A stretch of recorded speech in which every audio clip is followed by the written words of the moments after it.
जय श्री कृष्णा। आज हम हमारी next unit number 11 plant tissue culture के बारे में पढ़ेंगे। इसमें हमने कौन से टॉपिक कवर करने हैं उसका ब्रीफ इंट्रोडक्शन देख लेते हैं।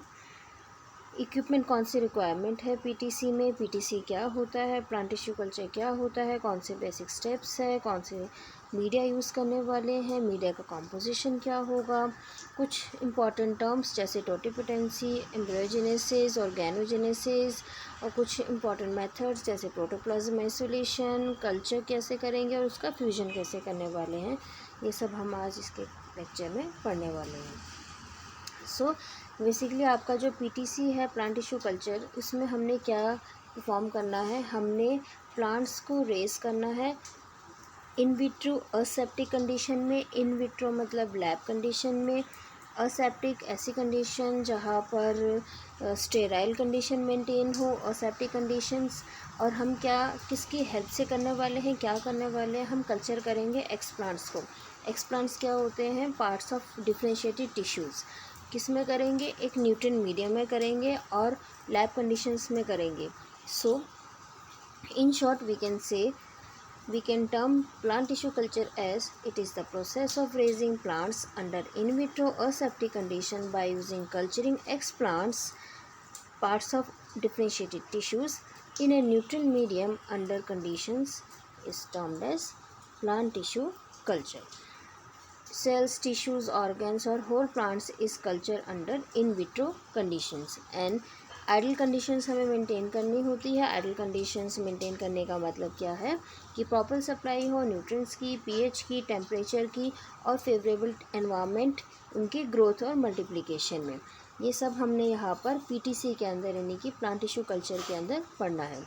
सो अब हम इसको एक बार हिस्ट्री देख लेंगे इनकी कि कैसे थ्रू आउट हिस्ट्री आज तक स्टार्टिंग से जब इसकी फ़र्स्ट टाइम कल्चरिंग इन्होंने करी साइंटिस्ट ने, क्या हिस्ट्री रही है, इन्होंने डिफरेंट साइंटिस्ट ने कैसे इस पीटीसी को डेवलप किया। कंट्रीब्यूशन 902 से स्टार्ट हो रहा है, 904 देन 1922। तो ये पूरी की पूरी इनकी हिस्ट्री है। आप इस टेबल से रीड आउट कर सकते हैं क्योंकि ये सिर्फ रीडिंग पार्ट है तो इसलिए मैं इस पोर्शन को स्किप कर रही हूँ। नेक्स्ट हमारे पास आ रहे हैं इक्विपमेंट्स जो इन्वॉल्व करेंगे, कौन कौन से पीटीसी में हमने जो हमारे पीटीसी प्लांट टिश्यू कल्चर को हेल्प करते हैं, कौन कौन से हमारे इंस्ट्रूमेंट्स हैं। पहले LAF laminar air flow cabinet क्या है, ये बेसिकली हेल्प करता है कंटामिनेट फ्री एनवायरनमेंट क्रिएट करने के लिए, मेंटेन करने के लिए। ये कैबिनेट है जो प्रोवाइड करेगा place free from dust particle, micro contaminant and help in carrying out cell culture under aseptic environment. Next हमारे पास है ऑटोक्लेव मशीन। ऑटोक्लेव मशीन को यूज़ करते हैं हम अपने मीडिया को स्टेरिलाइज़ करने के लिए ताकि उसमें कोई भी माइक्रोब्स ना हो। इसको हम ड्राई स्टेरिलाइजेशन के लिए यूज़ कर सकते हैं। ड्राई स्टेरिलाइजेशन में हमारा जैसे कि glassware, okay, pipettes, petri dishes, इनकी स्टेरिलाइजेशन। और इसको हम यूज़ कर सकते हैं हमारे कल्चर मीडिया को स्टेराइल करने के लिए भी। नेक्स्ट हमारा है वाटर डिस्टिलेशन एपरेटस। इसको डिस्टिल वाटर प्रोड्यूस करने के लिए यूज़ करते हैं। नेक्स्ट कल्चर रूम जहाँ पर हमने प्रॉपरली इसको कल्चरिंग करनी है। इसके कैबिनेट के अंदर, ये कल्चर रूम के अंदर लाइट इंटेंसिटी प्रॉपर मेंटेन होनी चाहिए, टेम्परेचर भी आपका मेंटेन होना चाहिए। नेक्स्ट हमारे पास इक्विपमेंट है शेकर्स। शेकर का इम्पॉर्टेंट होता है कि कुछ सस्पेंशन कल्चर्स है वहाँ पर उनको प्रॉपर शेक करने की रिक्वायरमेंट होती है, तो वहाँ पर हम शेकर्स यूज़ करते हैं जो कि एक रोटेटरी शेकर होगा, रेसिप्रोकल शेकर होता है जिसको which is required for the maintenance of suspension culture. Next we have BOD incubator. Incubator जो हमारा मेन रोल प्ले करेगा वो टेम्परेचर को, कांस्टेंट टेम्परेचर को मेंटेन करने में हेल्प करेगा। और फिर अल्टीमेटली जो इंक्यूबेटर है टेम्परेचर प्रोवाइड करेगा माइक्रो ऑर्गेनिजम्स को कल्चर करने के लिए। नेक्स्ट हमारे पास है फर्मेंटर जो कल्टीवेट करने के लिए, प्लांट सेल्स को कल्टीवेट करने के लिए इम्पॉर्टेंट है। नेक्स्ट हमारे पास पीएच मीटर है जिसकी हेल्प से हम कल्चर का पीएच चेक करेंगे, मीडियम का पीएच चेक करेंगे। इसके बाद हमारे पास नेक्स्ट इक्विपमेंट है फ्रीज़र जो कि टिश्यू कल्चर लेबोरेटरी का बिल्कुल बेसिक इक्विपमेंट है। इसके बाद बर्नर हो गया जो अगेन हमारा फ्लेम स्टेरिलाइजेशन में हेल्प करने वाला है। इंक्यूबेशन रूम या इंक्यूबेटर जो प्रोवाइड करेगा ideal environmental condition. A typical incubation chamber has light and temperature control devices managed for 24-hour period. Next glasswares, जिसमें हमने स्टोर करने हमारे कल्चर्स को। डिफरेंट काइंड के कल्चर वेसल्स होते हैं, टेस्ट ट्यूब्स होंगे, कॉनिकल फ्लास्क होंगे, बीकर, सिलेंडर, ये सारे हमारे ग्लासवेयर्स के अंदर आने वाले हैं। ये कुछ डायग्राम आपको दे रखे हैं। ये आपको यहाँ पे ऑटोक्लेव का डायग्राम है, ये आपका इंक्यूबेटर का डायग्राम है। नेक्स्ट आपके पास ये लेमिनार का डायग्राम है, ये आपका कल्चर रूम का डायग्राम है। ओके, ये कुछ बेसिक इक्विपमेंट्स हमने कवर करे हैं। अब हम यहाँ पर बेसिक स्टेप्स कवर करेंगे कि कौन से स्टेप्स हमारे पीटीसी में हम परफॉर्म करते हैं टिश्यू कल्चरिंग के लिए। सबसे पहले हमारा इम्पॉर्टेंट रोल है एक्सप्लांट को सिलेक्ट करना और उसको स्टेरलाइज करना। एक्सप्लांट जो है हम सिलेक्ट करते हैं और उसको एक्सरसाइज करते हैं डोनर प्लांट से, फिर इसकी स्टेरलाइजेशन, सरफेस स्टेरलाइजेशन करते हैं mercury chloride, calcium hypochlorite and alcohol के हेल्प से। इसको हम स्टेरलाइजिंग एजेंट पे डिप करके रखेंगे 10 सेकेंड टू 15 मिनट्स, और इसके बाद डिस्टिल वाटर से क्लीन करेंगे। नेक्स्ट हमारा स्टेप होता है कल्चर मीडिया को प्रिपेयर करना और उसको स्टेराइल करना। Depend upon the type of explant, कौन सा हम एक्सप्लांट यूज़ कर रहे हैं, कल्चर मीडिया को प्रिपेयर करते हैं और फिर इसको स्टेराइल करके उसको फिर ट्रांसफ़र करते हैं हम स्टेरलाइज्ड वेसल में। ओके, फिर हमारे पास होता है इनोकुलेशन। इनोकुलेशन का मतलब होता है ट्रांसफ़र करना। अब हमारे पास स्टेराइल एक्सप्लांट है, हमारे पास स्टेराइल कल्चर मीडियम है और हमारे पास असेप्टिक कंडीशंस है जो कि एलएएफ प्रोवाइड करता है, लैमिनार एयर फ्लो प्रोवाइड करेगा। तो हमने एक्सप्लांट को ट्रांसफ़र करना है कल्चर मीडियम में। जब हम ट्रांसफ़र करते हैं तो हम बोलेंगे inoculation. Okay, so basically transferring of explant on culture medium is called inoculation. अब हमने नेक्स्ट इसको इनोकुलेशन को इंक्यूबेट होने देना है। कल्चर्स को हमने इंक्यूबेट करना है कल्चर रूम में प्रॉपर टेम्परेचर और लाइट इंटेंसिटी ह्यूमिडिटी के साथ। इसके बाद हमारे पास जो सेल्स हमने कल्चर करी है उसको फिर हम फ्रेश न्यूट्रिएंट मीडियम में अगेन ट्रांसफ़र करेंगे just to get the plantlets. तो इस स्टेप को हम बोलते हैं सब कल्चरिंग। इसके बाद जब हमारे पास एक्सप्लांट से प्लांटलेट्स तक का स्टेप कंप्लीट होता है, प्लांटलेट्स के बाद हमने ट्रांसफ़र करना है फील्ड में या फिर ग्रीन हाउस या पॉट्स में, सो दैट वो एक्लेमेटाइज हो जाए, वो हार्ड हो जाए। हार्डनिंग प्रोसेस का मतलब यहाँ पर ये है कि जो एनवायरमेंटल कंडीशंस है उसके लिए वो यूज्ड टू हो जाए। ओके, सो एक्लेमेटाइजेशन प्रोसेस लास्ट स्टेप होता है हमारे बेसिक स्टेप्स ऑफ पीटीसी में। अब मीडिया जो हमने यहाँ पर कल्चर मीडिया बनाया है, उस मीडिया में क्या क्या कंपोनेंट इम्पॉर्टेंट है वो हम यहाँ पर पढ़ लेते हैं। कुछ इम्पॉर्टेंट कंपोनेंट्स होते हैं पीटीसी कल्चर मीडियम के, वो है मैक्रो और micro nutrients, carbon source provide होना चाहिए, vitamins, amino acids, then growth regulators and of course gelling medium. So एक कॉम्प्लेक्स मीडियम है जहाँ पर a complex nutritive medium composed of chemically defined compounds is called synthetic medium, जिसमें सारी चीज़ें present हैं ऑलरेडी न्यूट्रिएंट मीडियम में, उसको हम बोलते हैं सिंथेटिक मीडियम। तो कुछ एग्जांपल है जैसे एमएस मीडिया जिसको डेवलप किया था 1965 में। उसको क्यों डेवलप किया गया था? ताकि वो ऑर्गेनोजेनेसिस इंड्यूस कर सके और अल्टीमेटली फिर प्लांट्स को रीजेनरेट कर सके। तो कुछ मीडिया का नाम है एमएस मीडिया, मोराशिगियन स्कूग उसकी फुल फॉर्म होती है, उसमें सारे न्यूट्रिएंट्स प्रेजेंट होंगे। नेक्स्ट है निच एंड निच मीडियम। ओके, तो ये डिफरेंट मीडियम्स है। तो अल्टीमेटली हमने यहाँ पर मैक्रो न्यूट्रिएंट्स और माइक्रो न्यूट्रिएंट्स देखने हैं। अब हमने जो यहाँ पे माइक्रो न्यूट्रिएंट्स बोले तो किस बेसिस में बोले हैं? हमने बोला है उनको उनकी कंसनट्रेशन के बेस में। जिन न्यूट्रिएंट्स की रिक्वायरमेंट या फिर जिन न्यूट्रिएंट्स का कंसनट्रेशन 0.5 ग्राम पर लीटर से ज़्यादा हो उसको हम बोलेंगे मैक्रो न्यूट्रिएंट्स, और जिन न्यूट्रिएंट्स का कंसनट्रेशन मीडिया में लेस देन 0.5 ग्राम पर लीटर होगा उसे हम बोलेंगे माइक्रो न्यूट्रिएंट्स। अब इनकी जो कंसनट्रेशन है वो डिपेंड करती है कि इनकी रिक्वायरमेंट कितनी है। ओके, सो जिनकी रिक्वायरमेंट मीडिया में या एक्सप्लांट को ज़्यादा होगी तो वो मैक्रो न्यूट्रिएंट्स होंगे, और जिनकी रिक्वायरमेंट कम होगी तो उनकी कंसनट्रेशन भी हमें कम डालनी होगी, उनकी कंसनट्रेशन की रिक्वायरमेंट भी कम होगी, तो वो अल्टीमेटली माइक्रो न्यूट्रिएंट्स की कैटेगरी में आ जाते हैं। अब कुछ है inorganic nutrients. Micro nutrients include elements जैसे कि nitrogen, phosphorus, potassium, calcium, magnesium, sulphur, जो कि एसेंशियल होते हैं प्लांट सेल और टिश्यू की ग्रोथ के लिए। ओके, तो ये कुछ आपके इनऑर्गेनिक न्यूट्रिएंट्स हैं। और कुछ आपके माइक्रो न्यूट्रिएंट्स भी हैं जैसे कि iron, manganese, zinc, boron, copper, molybdenum. ये इनऑर्गेनिक न्यूट्रिएंट्स हैं। ये सारे ही इनऑर्गेनिक न्यूट्रिएंट्स हैं। इनको इन्होंने कैटेगराइज कर दिया उनके रिक्वायरमेंट के हिसाब से। या तो वो मैक्रो न्यूट्रिएंट्स हैं, उनके एग्जांपल्स ये थे आपके, या तो वो फिर माइक्रो न्यूट्रिएंट्स हैं जिनके एग्जांपल ये गिवन है आपको। ओके, नेक्स्ट हमारे पास कार्बन सोर्स है। सुक्रोज लेवल की जो रिक्वायरमेंट है वो आपकी 2 to 6% होती है, और ये जो सुक्रोज है ये कार्बन सोर्स की तरह एक्ट करेगा। इसके बाद हमारे पास है कुछ ऑर्गेनिक सप्लीमेंट्स जो विटामिन्स, अमाइनो एसिड्स। ओके, ये कुछ हम अमाइनो एसिड्स के नेम आपको गिवन है। तो ये सब प्रोवाइड करते हैं मीडिया में ताकि प्लांट जो हमारा वो प्रॉपरली ग्रो कर सके। इसके बाद कुछ ग्रोथ रेगुलेटर्स जो कि ऑक्सिन है, साइटोकाइन्स है, राइट। इनका जो रोल प्ले होता है ये प्रमोट करते हैं ऑर्गेनोजेनेसिस में और टिश्यू की डिफ्रेंशिएशन करने में।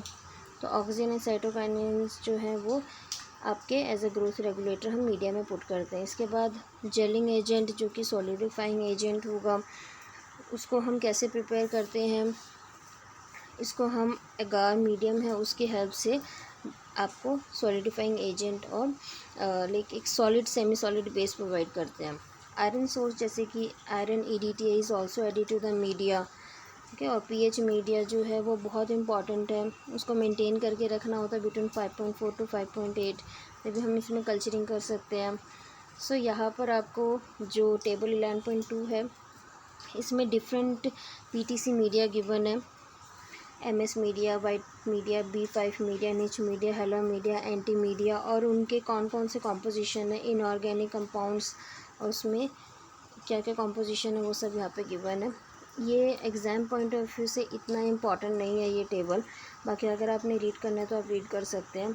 हमें सिर्फ इम्पॉर्टेंट है हमारे लिए कि कौन से मीडिया टाइप्स हैं और कौन से कंपोनेंट्स इंपॉर्टेंट है मीडिया में, कौन कौन से रिक्वायरमेंट होती है। जैसे हमने पढ़ लिया जेलिंग होना चाहिए, pH मेंटेन होना चाहिए, राइट, और ग्रोथ रेगुलेटर्स होने चाहिए, सारे इंपॉर्टेंट वो पॉइंट्स हमें इंपॉर्टेंट है, वो हमें अच्छे से लर्न करना पड़ेगा।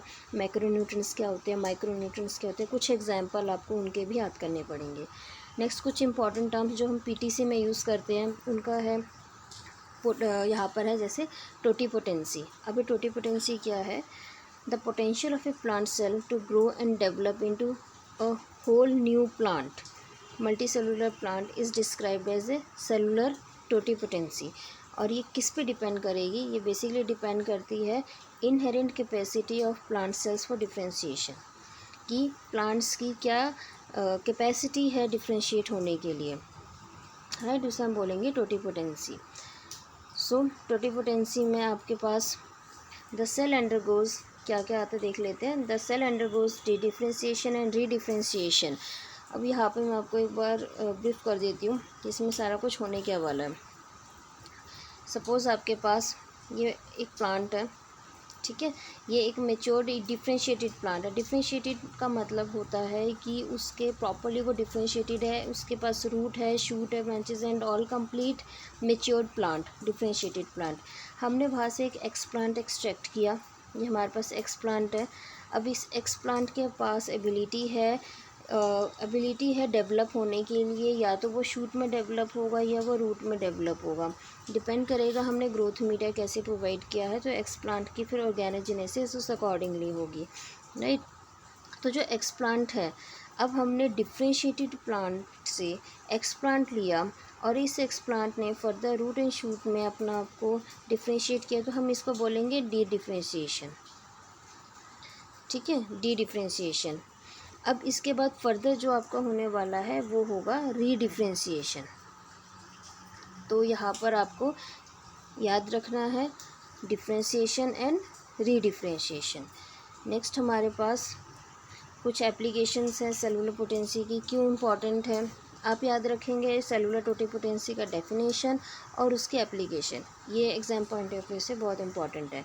टोटीपोटेंसी में आपको क्या हेल्प होती है, हम हम क्रॉप इम्प्रूवमेंट कर सकते हैं, माइक्रो प्रोपेगेशन कर सकते हैं, आर्टिफिशियल सिंथेटिक सीड प्रोड्यूस कर सकते हैं, कंजर्वेशन कर सकते हैं जर्म प्लाज्म की, हैप्लॉइड्स की प्रोडक्शन कर सकते हैं, आपके साइब्राइड्स और हाइब्रिड्स बन सकते हैं, उन प्लांट्स को भी कल्टीवेट कर सकते हैं जिनको जर्मिनेट करना बहुत ज़्यादा मुश्किल काम होता है। या फिर अगर हम चाहते हैं कि सेकेंडरी मेटाबोलाइट जैसे कि गम, रबर, या फिर कोई आपके मेडिसिनल प्लांट्स हो गए तो उनके मेडिसिनल क्वालिटी, वो अगर हम चाहते हैं कि सेकेंडरी मेटाबोलाइट्स की लार्ज प्रोडक्शन हो, तब भी हम यहाँ पे टोटिपोटेंसी यूज़ कर सकते हैं।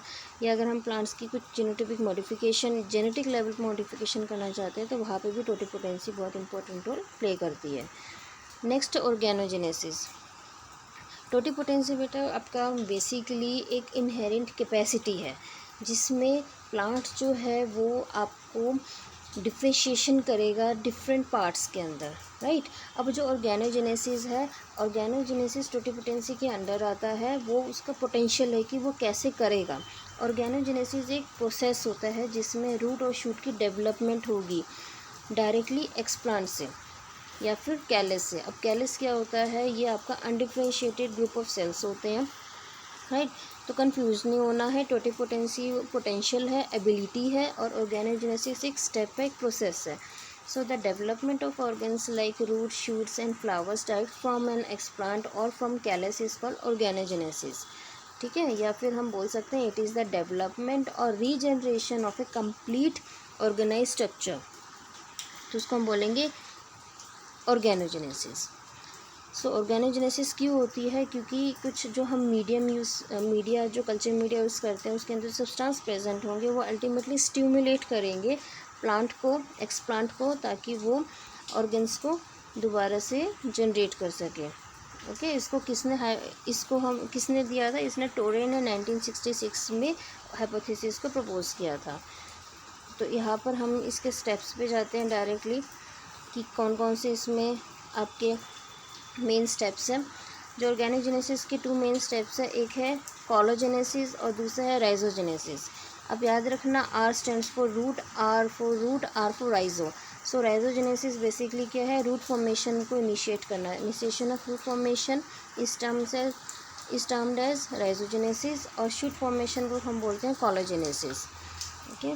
तो कोलोजेनेसिस जो है वो स्टार्ट होता है एडवेंटिशियस रूट बर्ड से। तो यहाँ पर हमने rhizo, R for root, R for rhizo, और दूसरा जो है वो है कोलोजेनेसिस।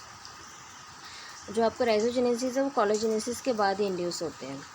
तो यहाँ पर हम एक बार देख लेते हैं ओवरव्यू कि क्या रिप्रेजेंटेशन है, कौन से स्टेप्स होते हैं इन्वॉल्व।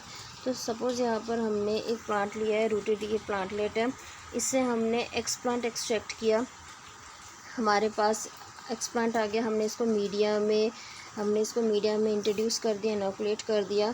अब या तो हमारे पास ये डायरेक्टली शूट फॉर्मेशन करेगा तो इसे हम बोलेंगे डायरेक्ट ऑर्गेनोजेनेसिस, या फिर ये शो करेगा इनडायरेक्ट ऑर्गेनोजेनेसिस।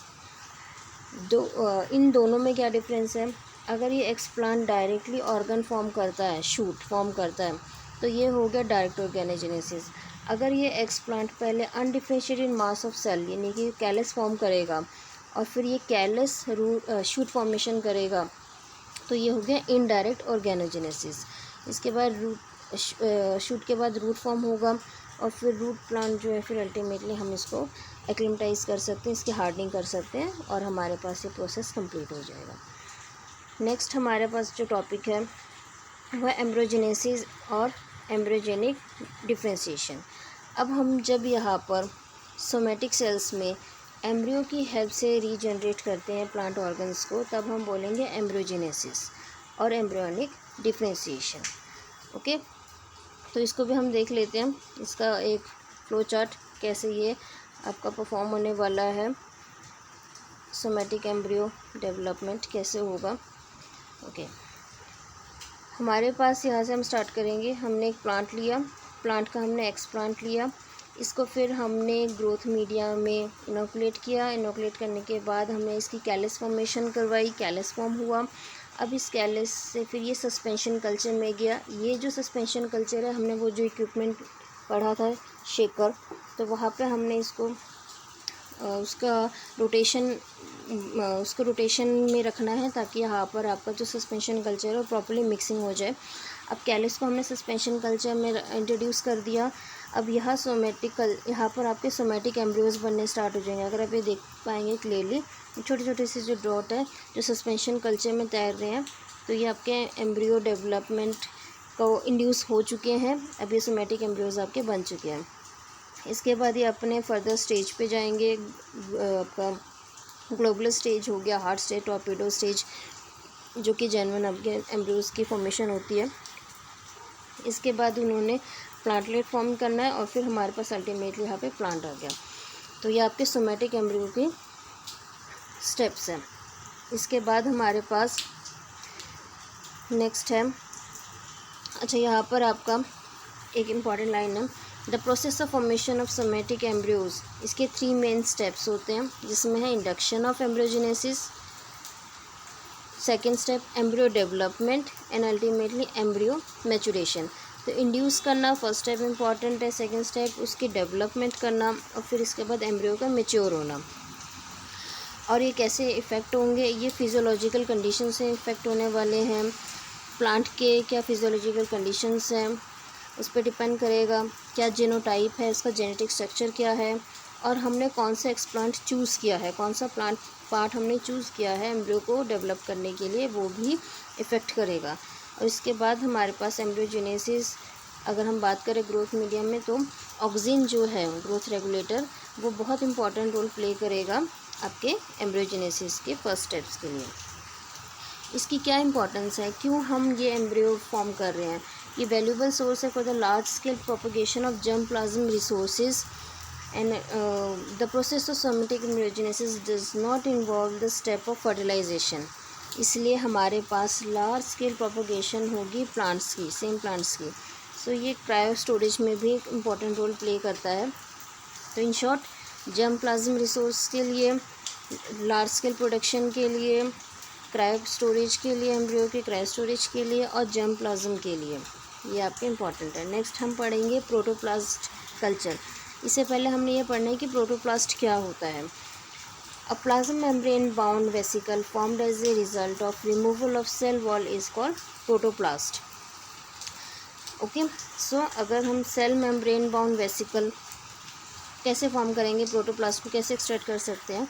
अगर हमने सेल वॉल को रिमूव कर दिया तो हमारे पास जो मटेरियल बचेगा वो है प्रोटोप्लास्ट।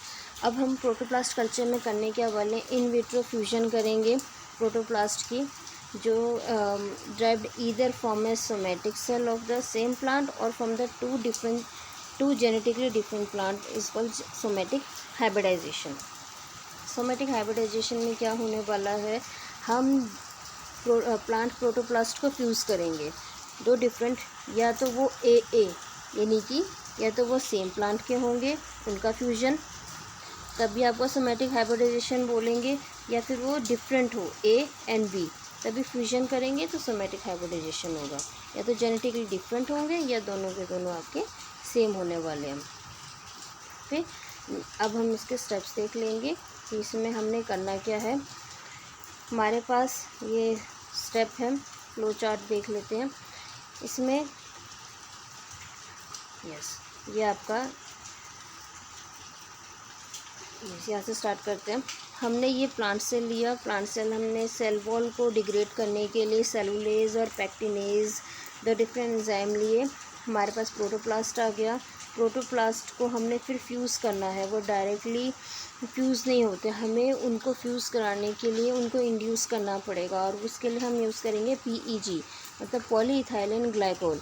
इसकी हेल्प से दो प्रोटोप्लास्ट को हमने फ्यूज़ करना है और अल्टीमेटली उनकी फ्यूजन होएगी, पहले सेल फ्यूजन, फिर इसके बाद उनका न्यूक्लियर फ्यूजन होगा और हमारे पास ये सोमेटिक हाइब्रिड हमारे पास आ जाएगा। अब इसको हम यहाँ पे देख लेते हैं कि कैसे किया इन्होंने। सेल्स को आइसोलेट किया, इसमें से प्रोटोप्लास्ट एक्सट्रैक्ट किया हमने सेल वॉल को रिमूव करके। इसके बाद हमने प्रोटोप्लास्ट की फ्यूजन करी, हमारे पास सोमेटिक सेल हाइब्रिड्स हो गए, और हमने फिर इसको स्टिमुलेट किया और इसको फिर फर्दर डेवलप करवाया, डिफ्रेंशिएशन हुई और अल्टीमेटली हमारे पास यहाँ पे ये प्लांट आ गया, हाइब्रिड लीव्स होगी। ओके, सो हमने ये आपका प्रोटोप्लास्ट फ्यूजन कराया है, जिसको हम सोमेटिक हाइब्रिडाइजेशन भी बोलते हैं। इसके बाद हमारे पास टॉपिक आ रहा है इम्पोर्टेंस क्यों है, क्यों हम प्रोटोप्लास्ट की कल्चरिंग कर रहे हैं, क्यों हम प्रोटोप्लास्ट की फ्यूजन कर रहे हैं, या फिर क्यों हम सोमेटिक हाइब्रिडाइजेशन कर रहे हैं।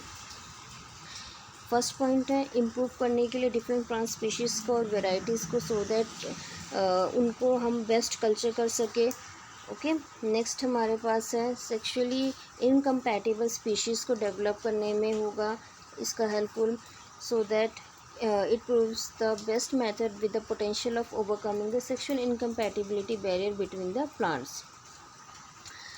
Next हमारे पास hybrids हैं which can contain the nuclear and cytoplasmic genome of one parent and only the cytoplasmic genome of second plant. इसका क्या मतलब है, hybrids हम obtain कर सकते हैं जिसमें एक प्लांट का न्यूक्लियर जीनोम भी आ रहा है, साइटोप्लाज्मिक जीनोम भी आ रहा है, बट दूसरे प्लांट से हम सिर्फ और सिर्फ उसका साइटोप्लाज्मिक जीनोम ही एक्सट्रैक्ट कर रहे हैं। नेक्स्ट हमारे पास आएगा सूटेबल मीडिया है जेनेटिक और साइटोप्लाज्म मॉडिफिकेशन के लिए, और इसके बाद डायरेक्ट जीन ट्रांसफ़र उसके लिए भी इम्पॉर्टेंट है। ओके, जो आपके वेजिटेटिवली प्रोपेगेटेड प्लांट्स होते हैं उसमें जेनेटिक वेरिएशन शो करने के लिए भी हमारे पास प्रोटोप्लाज्म फ्यूजन इम्पॉर्टेंट है। हाइब्रिड फॉर्मेशन करने के लिए, प्लांट्स की रीजनरेशन करने के लिए, और इसको हम प्लांट सेल्स को फ्यूज़ करने के लिए, इस सेल्स को फ्यूजन के लिए इम्पॉर्टेंट कैरेक्टरिस्टिक है। ठीक है, ये सीरियल क्रॉप्स, वीट, मेज़, इनको भी हम इम्प्रूव कर सकते हैं प्रोटोप्लास्ट कल्चर की हेल्प से। तो आपका आई गेस यहाँ पर चैप्टर फिनिश हो गया है। यस, और आई होप आपको ये वीडियो पसंद आई होगी। कोई आप सजेशन देना चाहते हैं, कोई डाउट है तो आप कमेंट कर सकते हैं। And all the best for exams. Thank you so much for watching this video.